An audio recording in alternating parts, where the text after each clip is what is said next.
adiknya ya harusnya diberikan sih. Kasihan juga kan soalnya, jangan sampai terlambat. Muncul lagi Teddy protes warisan Lina tak kunjung dibagi, siap polisikan Rizky Febian.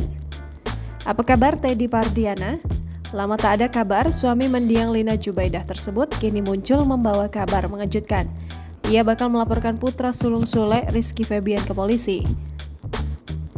Polemik warisan Lina Jubaidah tampaknya kembali memanas. Sebelumnya, Sule mengatakan jika harta Lina Jubaidah akan dibagi rata. Saat ini diketahui peninggalan Lina Jubaidah masih ada di pihak anak-anak. Rencananya, harta tersebut akan dibagikan ketika Bintang, anak Lina Jubaidah, dengan Teddy sudah besar.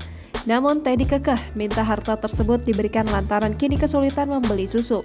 Kini Teddy Pardiana kembali mengutarakan keinginannya itu. Bahkan Teddy Pardiana akan melaporkan anak sulung Lina Jubaidah yang diduga membawa harta tersebut. Tak cuma itu, pihak Teddy Pardiana bahkan menyindir status sosial Sule. Lewat kuasa hukumnya, diketahui Teddy Pardiana sudah mempersiapkan sejumlah hal sebelum membuat laporan terkait warisan Lina Jubaidah. Pasalnya, Teddy merasa ada hak anaknya di sana, namun tak diberikan hingga ia kesulitan menghidupi Bintang. Pihak Teddy Pardiana tersebut juga menyinggung soal sikap keluarga Sule yang dianggap arogan dan meninggi. Di sisi lain, sang kuasa hukum juga menyindir anak-anak Sule habis-habisan yang dituding tak pedulikan Bintang.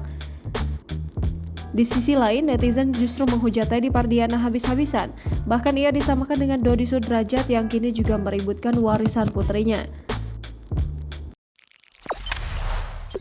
Jangan lupa subscribe, share, komen, dan like ya!